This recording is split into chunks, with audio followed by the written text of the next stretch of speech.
What's up, everybody? Soren Baker here on Unique Access. Today we're joined by MC Eiht. Thanks for coming through, sir. It's Greg. Yeah, man. So as always, you have a lot going on, and recently you released the Run the Block record, Right. with DJ Premier and Melee. So with that, what made now the time to put that record out? Oh man, I just been me and Primo been, I've been knowing Premier for a long time now. So, we was real good buddies with Guru. Right. Used to just hang all the time. He did a couple of remixes, when I was back on Epic, whatever. So just with looking at music, now and whatever, he's been working a lot with different artists, whatever. So he called me up to do a remix for Black Poet. Right. And we did that remix, and from there, he was just like, what you've been working on, what you've been doing. I had just did the Kendrick record. Right. So from there, just doing a little couple of tours and whatever, and I just did the Grand Theft Auto soundtrack too. So things was moving. So he was like, asked me, what have you been doing? So I just started sending him tracks, and he got to work listening to him. We got to doing stuff together, and then before you know it, we had over like 30 tracks. So he was like, well, let's try to put together a project. So that started like about 3 years ago. Right, and right. we just been working, and we'll get new beats, and then somebody will call and be like, we heard y'all was working together, so let me get on the record. So before you know it, we had like 10, 11 good solid guest appearances. We had like 17 good solid songs. So from there, we just started trying to put together the record. It's finished now. All the artwork, all the mixing, mastering, scratches, guest appearances. So we just decided to throw out Run the Block as just a street teaser, to get ready for the actual release. We're about to shoot a couple of videos. So it's a decent, good West Coast project. Seeing what's going on with music nowadays, it's kind of hard to understand, but I'm just trying to feed some of those original West Coast MC8 fans from those, good N.W.A, Dr. Dre, Snoop Dogg days. Right. Not to saying that my peoples ain't doing still good music. Snoop still doing his thing, Dre, whatever, but, I've been known to do, underground, strictly for the street type of music. So that's what we decided to do. Premier threw in his thing. He's got like 4 cuts on the album. He's executive producing. The bulk of the record was produced by Sinatra. Okay. It's a tight record. I never toot my horn on records. It is what it is. I put it out there. Hopefully it's acceptable to the fans. This is a good project. And is it still Which Way is West? It's still Which Way is West. Okay. So obviously we've talked a few times over the last couple of years while you've been working on it, and given your career, you've been able to put out so much material over the years since, even before it's a Compton thing, with the Compton compilation, different things. So being that that's the case, why do you think this album in particular took a while to actually come to fruition? I think just basically trying to just not go, hey, record label wants a record, it got to be turned in by September 2nd. Right. So let's hurry up and get the beats together. And it's like, here's a track. You don't have anything else to choose from. Write to it, get it out. I think now being more in control of my own self and being able to choose and decide, like, I don't want that. I don't care who it's from. You know what I'm saying? And that's just me. Right. I wanted music that I knew that people would enjoy on my level of what I have been giving people who spend money on my records. Right. So I would get 5 beats and I would go, no. As opposed to going, here's your 5 tracks, give me 5 songs, record got to be turned in. Okay. It gave me enough time to, I'm gonna do a song today, I'm gonna kick back for the next 3 weeks. Listen to music. Out of 100 songs, I found 2 that caught my ear. I'm gonna put them down. Right. Now send me more tracks and more tracks. And that's basically what it's taken. you know, and then with guest appearances, at first I had none. And then, you know, with word of mouth and going out and hanging with people and just getting that mutual MC8 respect, you know, you've been in the game so long, oh, that's my man. And basically I just started using my juice card. My Dub, I need a song. As you no should. problem, Eiht. Be Real, I need a song. No problem, Eiht. So-and-so, I need a song. No problem, Eiht. So with doing that, and then not rushing dudes because, you know, hey, I need it by today. I need it by next week. Hey, when you can send it, send it. If it's 3 months later, I look at my inbox, oh, dang, I forgot about that. He sent me a song, play it. Oh yeah, it's perfect. Send it to Premier, he listened to it. Okay, let me do this to it, let me do this to it, let me do this to it. And Premier is one of those, he's one of those my era producers. You get it? Yeah. And if you come from my era, it's not like tick tock, beat finished. Right. He's one of those cats that go, let me tweak this. Let me tweak this. Let me take out that. Let me add that. You look up, it's 6 months later, and they're still in the studio fine tuning and tweaking. That's just the type of dude he is, and I respect that. You know, my old producer, DJ Slip, you know, that's what he did. They are very articulate when it comes to their music and the sound that they're finna put out. I don't care who it's for. It could be for a dude who's paying me $1 million a track, or it could be for a dude I'm giving a track for free. Right. If it's gonna take me 3 months to get it right, you either gonna wait for it or you gonna be gone. And then 2 years from later, you're gonna hear that track banging on somebody else's song and it done sold 2 million copies. Patience is a virtue in this business. I've always learned that.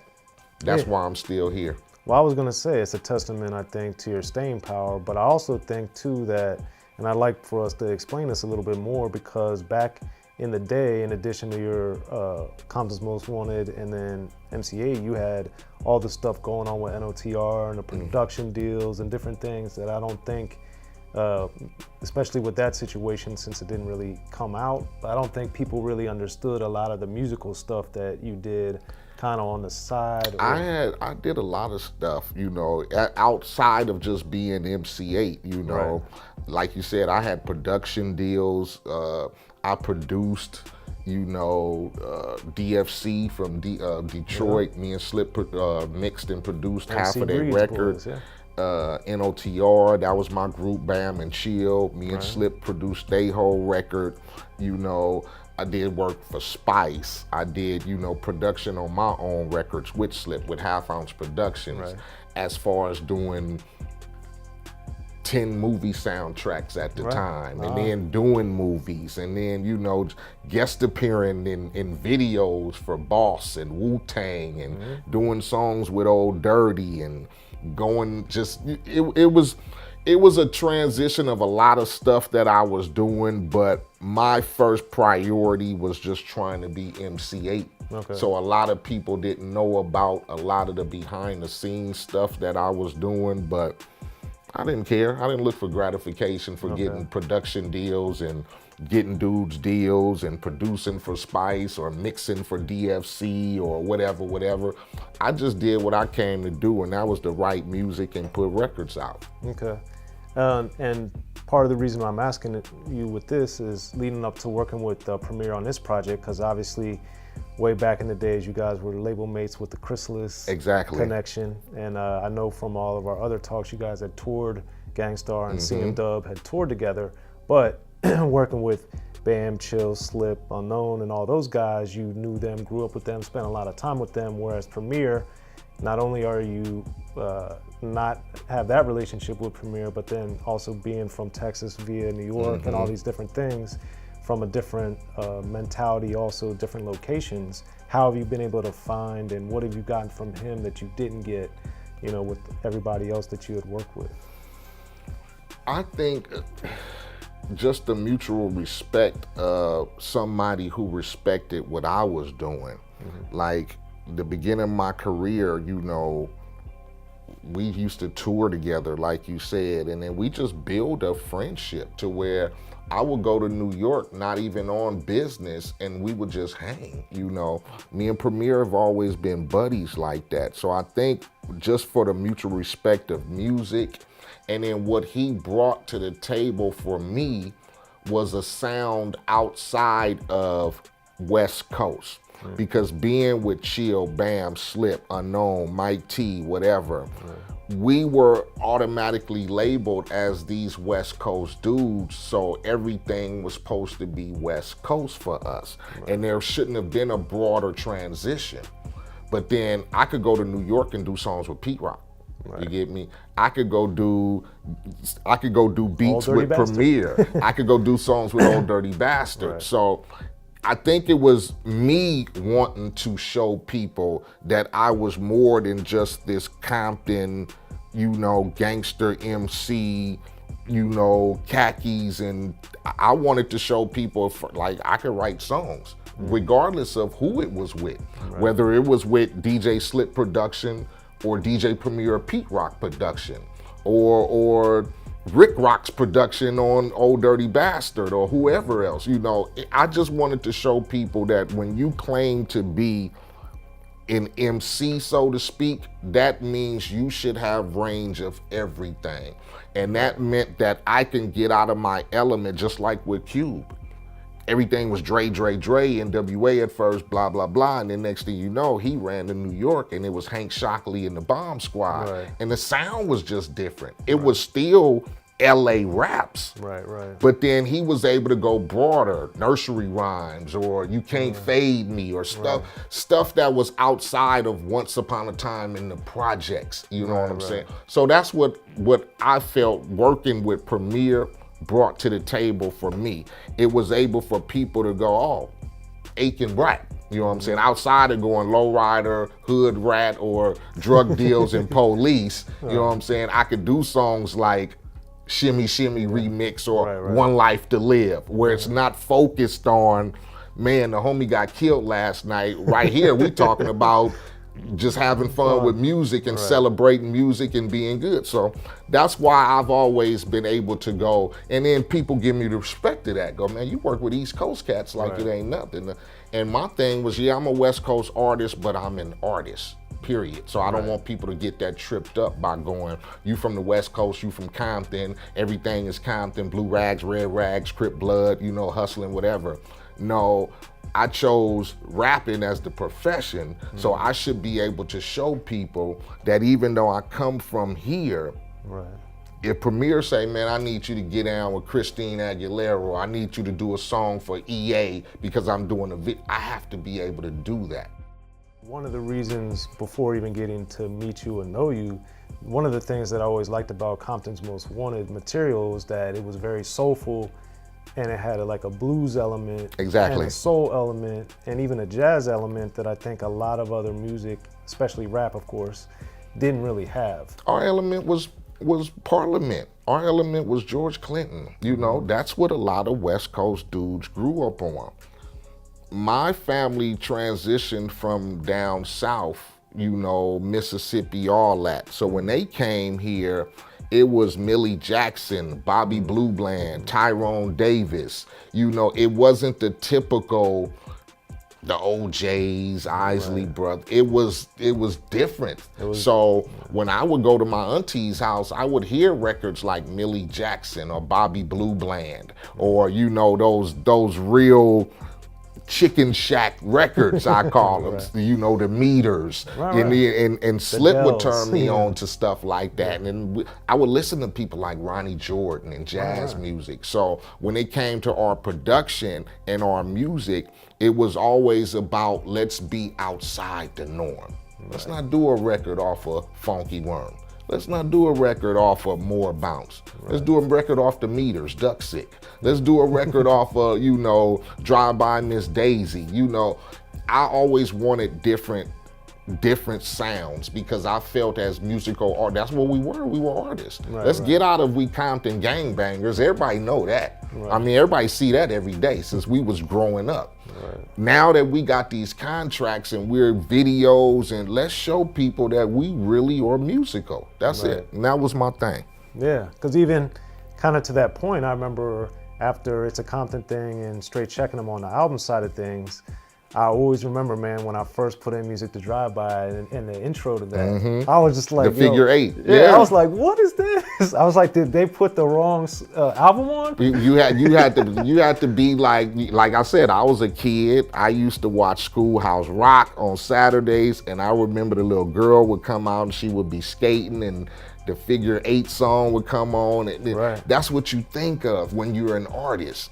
When you're just one-sided, you would never think about to do no shit like that. But I'm thinking on the fact of, let me see how many people grew up in my era and remembered something shit like that. It's like clever shit that I would think of that wouldn't come from a typical, hey man, just put some gunshots on the beginning of my shit and some police sirens and let's get to going. You know what I'm saying? I'm gonna twist them up and hey, people thinking like, what the hell is that? And you would think, and you would think, and you would think, and you would go, oh man, I remember that. That's that Schoolhouse Rock Figure 8. And as a kid, that's what I wanted people to symbolize with.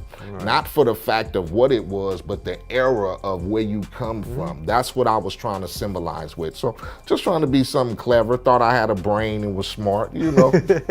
But I also think too that it fit in kind of perfectly because the way that you changed the bottom of it was having the kind of menacing, sinister element to it leading in. And we go right into Eight Is Enough or the knock, knock, knock, and and then the whole record blow up, and then it's just something different. But like I said, when you're a musical artist or whenever you call yourself creative, you have to be able to create what you envision and get outside the box of what regular or normal, the normal pattern is. Because even on Straight Checking Them with the I Don't Dance, even when you put on the Vanilla Ice on there, exactly. I was like, what? I was like, what? Me and Slip would just think of stuff, and most of the time, it was stuff that would just sit up and amuse us. Like we would sit up and be like, man, that would be funny as hell to do that, and then we would just be thinking like, well, it's got to be 10 or 100 people who would laugh just like we would, like we doing. So why not put it on there? So you have to be able to take chances, and you have to be able to be creative when it comes to hip hop,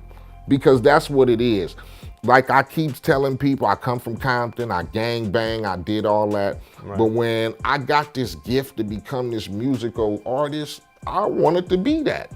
I didn't want to be one-sided. Like, I'm gonna put violins in my music, and I'm gonna put horns in them, and I'm gonna do piano riffs, and I'm just gonna be that. I'm not just gonna be the typical boom, clap, boom, clap, boom, clap, you know? And then one of the other things, because I know you're obviously like me a big fan of EPMD, they had the Jane series of songs on their albums, and you had the Death Wish, obviously. So for you, why create a series, and why have a series that lasted so long? I took it off of EPMD with the Jane series, and to me, it kept a certain curiosity every record. People would want to see, like I did it with the D.O.C. We did the D.O.C, then we did D.O.C 2. I did Death Wish 2, Death Wish 3. So it was just. And I was a Charles Bronson fan too. So, I was Death Wish 1, Death Wish 2. And to me, it was like, me and Quik had our thing, whatever. It was just something to keep the fans going on that one particular thing.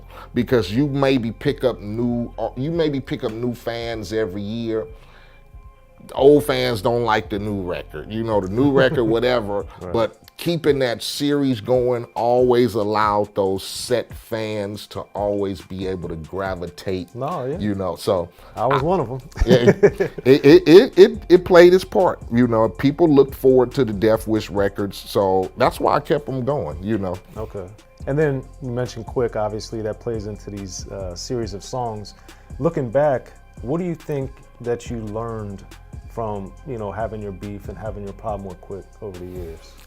Basically, I think I've learned that, you know, sometimes beef is good in hip hop, whatever people want to say, whatever. Sells records, you know, like boxing matches, dudes get in each other's face and talk about they gonna kick each other's asses, whatever. The difference between our element is because we came from a spot where dudes took gangbanging seriously. Right. So for me to be saying I was Crip and him to be saying he was a Blood, even though we were using our music as our outlets, it was still people around us who still took it serious to where it's not about records. Right. It's about neighborhood beef, fuck them, fuck them. So I think that over the course of the years of it happening and seeing what has happened with beef, it has taught me basically just how to be grown with people. You know what I'm saying? It's taught me how to be grown because I got kids and I got a son now that I wouldn't want him to, like I tell my son, you should be able to go anywhere you want to. You should be able to do anything you want to, go to any spot you want to, without having to have the anxiety of looking over your shoulder because somebody might dislike you. And I didn't come into rap music to have motherfuckers not like me because of my past of street beef. Now back then I was a young cat. I tried to respect the neighborhood more than my music. So my beefing was more about respecting my neighborhood with Quik. It wasn't even about his diss records or my diss records. It was about what the niggas in the neighborhoods was gonna expect from me because I was from there. Right. So that's why I continued it. And with the killings and people getting shot and all that, it just made me go, I'm beefing with a nigga really with, you know, I really don't know. Outside of, he was a Blood, I was a Crip, I rapped my rap, he rapped his, and then we got dudes who don't like it because, nigga, you a Crip and he a Blood. We from Compton and we don't get down like that. So I just learned that, you know, my musical beef didn't have nothing to personally do with a nigga in a street beef. So we might as well try to work that out and try to solve that situation before somebody be at another funeral over somebody else's beef. Because it ain't really even gonna be me and you. It's gonna be one of those. Right. So, and then who wants to get blamed for that? One of the great things is Compton has stayed having so many great artists coming Exactly. out. And Problem obviously is one of them. But I also think it's great to see the respect that, using this example with Quik with Problem, but also that you have been able to constantly work with a lot of the newer artists. Yeah. So for you, you know, what have you picked up from them, whether it is being with Problem or whatever, but picking up from the newer artists that you weren't seeing when you were coming up yourself? The work ethic, you know, dudes like Kendrick, like Problem, you know, all the young cats that I have worked with as far as on a new era, they work ethic is real about, because Problem is about business. He's everything. You know, from Bad Luck to Problem to Kendrick. I think their work ethic and what they want to do as far as their identity as artists, they're not, how can I say, they're not threatened or they're not pushed by being the norm. Okay. You see what I'm saying? When I was coming up, it was about representing a certain thing within Compton, within the West Coast. You can represent the way you feel. You know what I'm saying? Problem don't put on khaki suits and wear red rags and red Converse and stuff like that, nor does Kendrick. They still get their point across with music. They're able to work with from dudes from Quik to me to whoever, because that's their work ethic of just trying to bring forth Compton and keep the music going in the tradition. So from what I see, because back then, you know, it was just one way. You know, we did it one way. You was a West Coast artist, you talked about the West Coast, the gangs, the whatever. And the artists nowadays, they're just so 360 than that. You know what I'm saying? It's not about, you know, Kendrick, you'll see him in an interview with 100 Bloods behind him, and then he's wearing the simplest, you know, it's what you could be now that you don't have to follow the old school, school code. You know what I'm saying? So that's what I like about them nowadays, and they're able to be who they want to be. You know what I'm saying? Back then, if I wanted to wear some green shoes and some jogging pants and a different jacket, people be calling me gay or weird or what is you on? And then I'm talking about I'm from the hood and whatever. It wouldn't have sold. It wouldn't have went over. But now you can be who you are and not have to conform to where your khaki suit at, where your lowrider at. And what do you think led to that change? Just the times. Just evolution in Just general? the evolution of youngsters, of you know, the new generation of hip hop and what's accepted and what's not accepted, and just being tired of the old way. You know what I'm saying? Yeah. The old way for us was gang banging, killing, police, and all that. And when you got the youngsters coming up now, and it's just about, you know, you hear the music. You know what I'm saying? It's different of the way we grew up. You know, so. Appreciate you coming through, Eiht. That was a For great sure, interview. all day. Good looking. Unique Access. I'm Soren Baker, MC Eiht in the building. Yeah.